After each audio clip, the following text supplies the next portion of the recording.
A day before Valentine in the year 1993, that's on the 13th of February, something special was about to hit the world, and I'm not sure people saw it coming. Now, while the parents of this great person sat down together and said, we need to create a superstar. Ladies and gentlemen, on the 14th of February, we celebrated a great man. Rather, he came to earth on the 13th. That's in 1993. Oh, yeah, 1997. Great one. Thank you very much. Now, he came down to earth and he shocked the world. Right there in Ibadan, from a history of artists and, of course, a lineage of great people, we have the man himself, whom we call Barry Jhay. We did something there, and there was something I wanted to establish. And the first question has to be, why did you jump into saying 1997 when I said 1993? Because that's the correct year.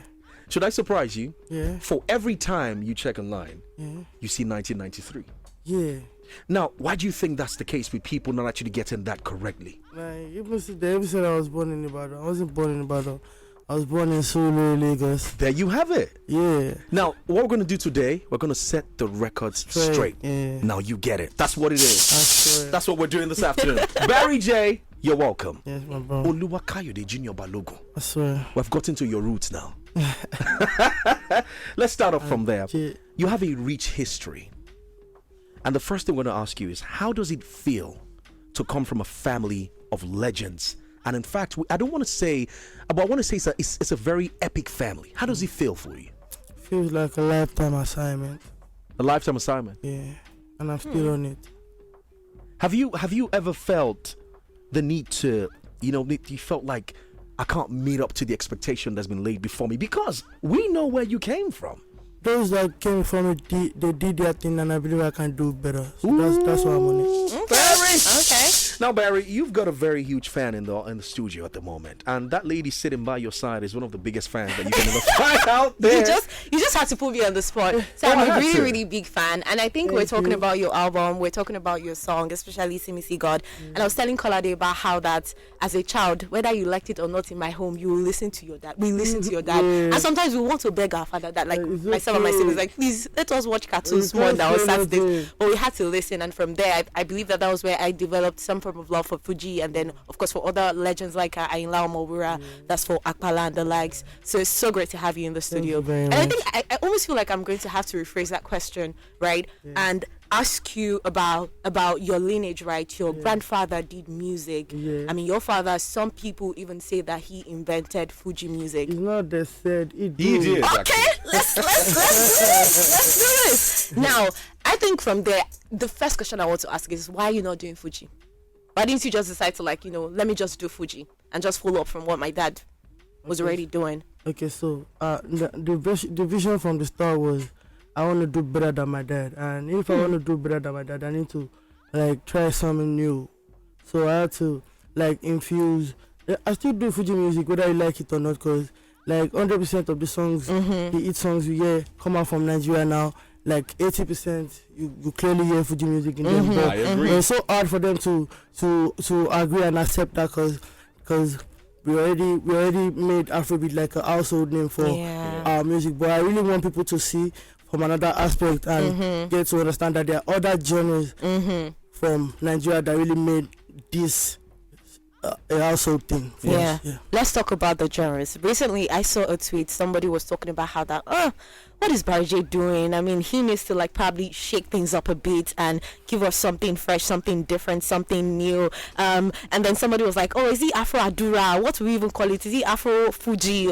So we are setting the record. We've been setting the record from the start of this interview, and I want us to set it some more. So let us talk about Barry Jhay and his sound. What would you call your sound? Give it its name. Let's forget Afrobeat and how that internationally they are trying to just cover it up. Let's talk about what you want to call your music. Yeah, so I'm from Africa. I don't represent just Nigeria, so I make African music. Yeah. So you're just gonna say you make African music. Okay. As we're talking about that music, we have to go back in time a bit.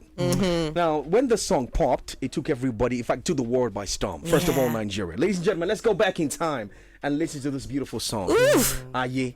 And now while we do it, 𝐷𝐷𝐿 is going to talk to us about the first time he stepped into a studio and made his first song and how he feels or how he felt doing that. Let's go back in time. We'll be back. Whenever you hear the song, you know that voice is unmistakable. We're talking about the man, one and only 𝐷𝐷𝐿. Now, just so you know, this song put 𝐷𝐷𝐿 so much on the map that the Headies could not ignore back there in 2009. That was the 13th edition of the Headies in 2019. Now, the rookie of the year at that time is not rookie no more. No, that man is topping charts at the moment. No. 𝐷𝐷𝐿, at the moment you got that recognition. In fact, when the song first popped, how did you feel in that moment of your life?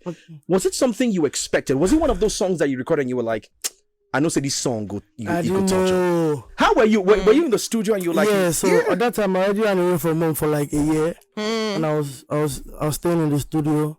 And I was just recording. I was just recording.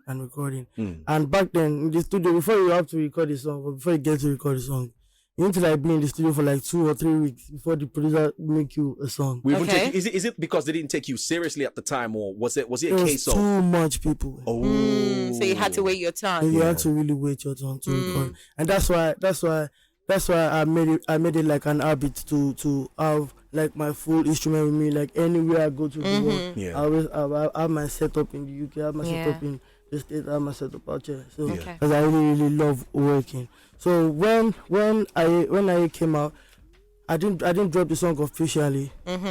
Like I feel somebody took it from the system in the studio and just maybe sent it to like some people.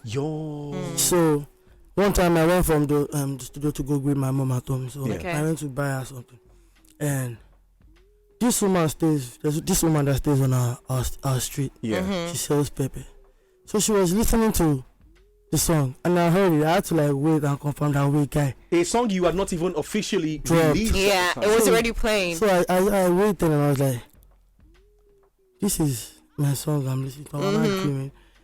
So and then with the excitement that I heard the song, then I just ran to the woman and I was like, Mommy, she was paying me more content, like she just looked at me like you want to cook me. So you want to call me to 𝐷𝐷𝐿 like yes. I was very happy. You didn't feel bad? No, I was very happy. 𝐷𝐷𝐿, before you continue, who in this studio that came with you released that song? Nobody. So who did? How did the song get out? I don't know. I'm looking at their faces one by one, each by each. I still don't know till date. I still don't know.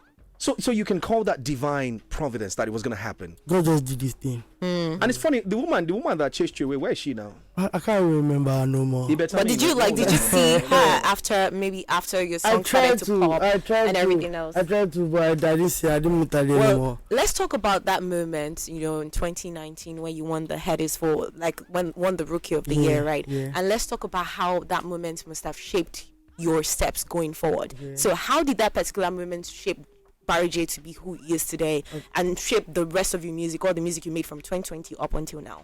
Okay, so whether we like it or not, Headies is still like, okay, I can use the word was, I still have the right. Headies was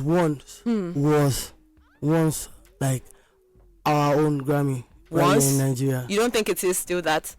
Man, I'm not trying to shade or say anything, but I feel like my set was the last set that really had like they genuinely gave them awards to. I don't really know what that turned to after that. So back then when I had that, it really meant a lot to me. It still means a lot because like that's like one of the like major awards that I really like that I had. That made me feel like, okay, you really are meant for this thing you're doing. It was like a validation, not just to me, but to the generation to come right to me. So I thank God I deserved it and God gave it to me. Let's talk about the fact that in one of your songs you said something, and I cannot move past it because I listened to that song an unhealthy amount of times, right? I'm talking about 𝐒𝐈𝐍𝐻. You said something about your mother and having to stay away from your mom. And I want to connect that with certain experiences you've had, in the entertainment space. From what happened with your brother, may his soul rest in peace, Kashi, to, other experiences you must have had going forward, maybe people saying this or saying that, to some things that you said, one time about, Flyboy, and all of that. Let's talk about all of those experiences and let us bring it to today. Okay. So how would you say these experiences have moved you into making the kind of music you make today? So, as humans, it is very, very normal for us to like pass through stages and passages to appreciate where we are going to, where we get there. So it is very, very normal for stuff like that to happen. I just say it to be part of life. I don't say it to be any of that thing. My daddy went through even worse than that, but he survived it. So why wouldn't I? Yeah. So I'm still on it. That's what I really have to say. I'm on it, and we're pushing. All right, so we take you over to 2020 for a second. Barry back. Yeah. Now I've got songs that I would love to play from from your work first of all, but I mean that was more like your very, very first official album out. I want to say congratulations on taking that milestone. Thank you very much. Yeah, but as we look at it now, what's the difference between Barry of 2020 and Barry of 2025? Because we noticed that your sound has changed over time. And we take a look at songs like that. We have Superstar, there was Money, Under the Duvet. There was one that's spammy, but we're not going to get into that. But making that project, especially Only You with Davido, run us through the experience of making that whole project. So, like, I love the fact that you mentioned exceptional songs, because so many people don't know. They don't know how versatile I can be. Like I can do any style of music at all. So when they say Barry does Afro Dra, gets me really, really angry. I know. Let me say this here. Right here. Okay. I accept that in that part, I'm an OG. I did my thing. I did set the stage for those that really needed it. When I saw people like really putting food on their table with that type of style of music, it made me really, really happy, and it has really energized me to like want to do more instead of getting mad. Do you understand? So I just feel like the Barry they know is just another person, and that they don't really know me like me.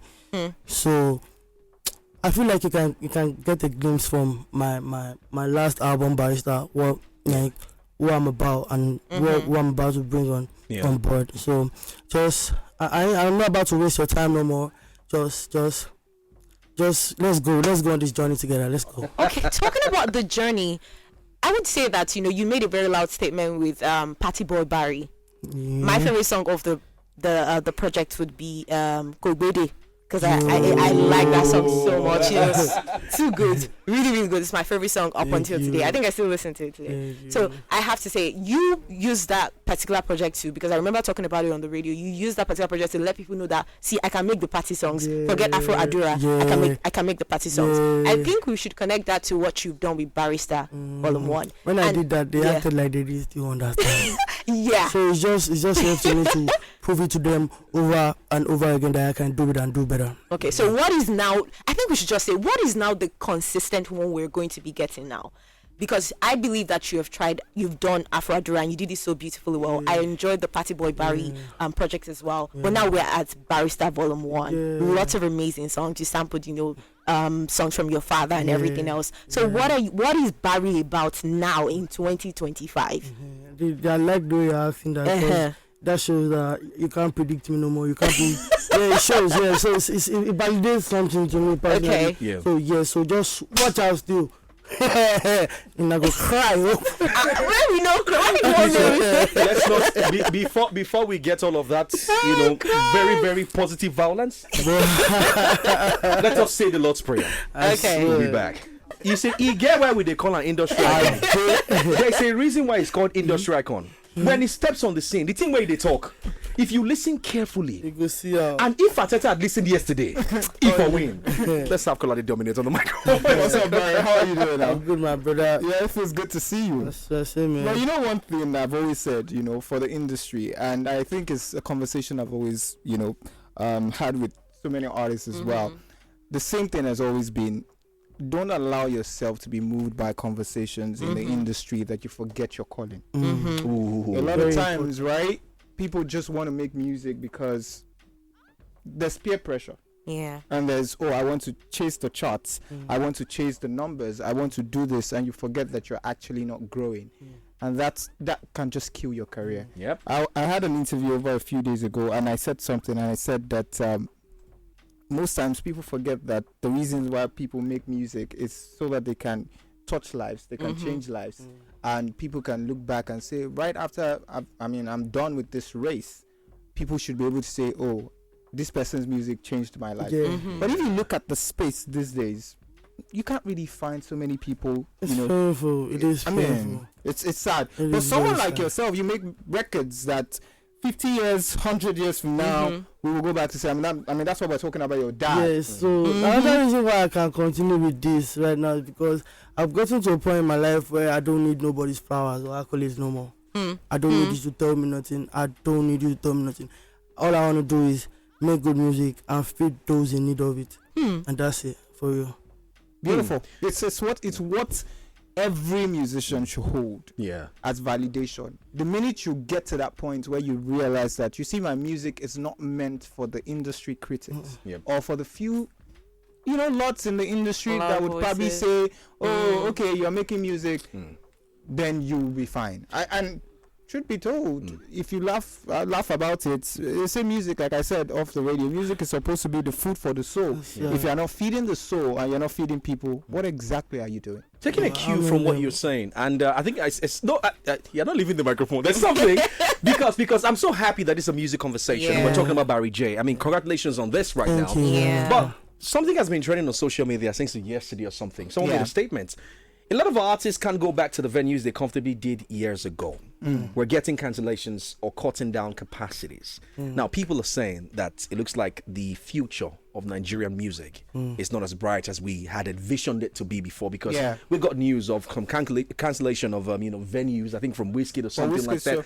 So what's really going on? What do you think is the issue? Now, Barry Jhay, you are an artist. The other time Burna Boy came out to make a statement that Afrobeat has no substance. Exactly. Barry Jhay, what do you have to say about that before we get into this topic? Burna knows what he's saying. Barry said he's doing any other type of music. He said he's doing Afrofusion. He knows what he's saying. He listens to Bob Marley. He listens to Barrister. He listens to Fela. He listens to Yusundo. You can see he listens to Angelina Kidjo. He's good. He knows the kind of music he should listen to. To feed people. That's why you can see him do the type of sound he does. And I can solely relate to Burna a lot because of what he does. And saying African music does not have it's not as bright as we saw it to want to be. I would say that's wrong, because I feel like it has been filtered. Filtered. Yes. How That's do interesting. you mean? How do you mean? Talk some more about it. There is this. I don't want to call them villains, but there's the way they move now.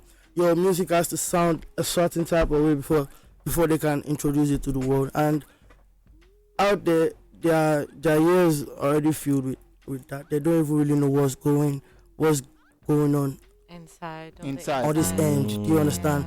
I feel like it will get to them as long as we keep doing and please artists, leave all these people and do your job. Focus on the That's art. what I'll tell you. I think he just answered my question. Barry just gave the right answer that a lot of musicians fail to answer. You know why? Because again, it's not the fact that Afrobeat doesn't have substance. It actually does. It does. The concern really is the fact that about 15 years ago, some people decided to take, that chance to find new set of substance. In the last 15 years, ask yourself, what have we found? Anyway, I think that's a beautiful way to put a rest to that conversation. This one is Rest with Barry Jhay. And I'm so happy that his album has a lot of things that we're talking, we're following through. To 𝐶 God? Oh no, wait, hold on. No, we're getting there. I've been waiting. We're getting there. We just finished playing the Lord's Prayer. We pray now. I want to rest. Let's rest in the Lord for a second, and then we'll see the Lord. Say transition. We'll be back. Now, definitely one of the biggest songs right now in Nigeria. That was 𝐶 God by Barry Jhay, and he's live in the studio. Still the Lunchtime Show on Inspiration 92.3 FM, and we are having such a great conversation with 𝐈𝐍𝐲, the superstar, Barry Back, Party Boy Barry, and now Barry Star Volume 1. Let's talk about this project real quick. I mean, we have to talk about it. I think the first thing I want to know is why now? Because you've dropped a lot of project Son of God, you've dropped Barry Back 1, you've dropped so many projects, right? And then it is at this point in 2025 that you decide to drop a project that samples quite a number of songs from your father. What inspired that? Was it somebody that whispered that in your ear, somebody from family or your label or something? Okay, so I'm a father now, so I have somebody who's looking up to me, and I just want my son to understand where everything comes from, and I felt it was a chance for me to like give thanks to those that created me and gave me this gift and this life to be able to share good music with the likes of you and every other person that loves me. Yes, so I feel that's why. So on a very final note, because we just had to come to that time, because if you leave us and we leave you, just keep talking we'll be and talking. Tomorrow. But anyway, on a very final note, 𝐈𝐍𝐲, you're here now, and we want to give a shout out to the man who made sure that you had to come to earth, and shout out to your father, an icon, a legend, living legend. I want you to say a word to him. I mean, he's listening, he's watching his son fly, and that's the excitement now. Say a word to your father at the moment. I love you, Daddy. That's what it is. That's what it is. So congratulations, 𝐈𝐍𝐲. Thank you. Of course, we'll deliver our constituency. You know that. We are a very unbiased crowd here. We love good music, and your music is good. So, ladies and gentlemen, Barry Star Volume 1 is out. And if whatever 𝐿𝐨𝐷 says is a number one song, it's a number one song. Whatever we play here is a number one song. Guys, we have this album out. Go, stream, follow, like, play, disturb your neighbors so that they can see you and then they can see God. Yeah. And very importantly, I am so looking forward to you giving us some, like, maybe some sort of acoustic version of the song. Yes, please. That's important. I want to hear your voice. I said it on my wedding day. If I have the money, I want 𝐈𝐍𝐲 to come and sing. Sing the one with 𝐭𝐭𝐲. You know that song with 𝐭𝐭𝐲? That's like, oh wow, are you serious? Normally, I used to tell my fans that say that, so make sure you marry somebody that can afford me on your wedding. But you, don't worry, I got you. I love that song with 𝐭𝐭𝐲. Guys, we gotta go. All the best. I know this is more like the same thing you get, but you know what? You've got new fans waiting to listen to you. Where can they find you on social media? Well, you can find me on IG at @𝐈𝐍𝐲. You can find me on TikTok, 𝐈𝐍𝐿7. The Twitter, I don't know about it, but I'm on Twitter, sha. Alright, guys, as we say goodbye to 𝐈𝐍𝐲, we know that this man is a man of God. This one is See Me See God, 𝐈𝐍𝐲. We'll be back with more, of course. Top 303 is coming very soon, so stick with. If you must go somewhere, take that radio with you. And listen to 𝐈𝐍𝐲. And listen to 𝐈𝐍𝐲. See Me See God. We'll be back. Did you enjoy this video? Hit the subscribe button for more, leave a comment, and like. Thank you.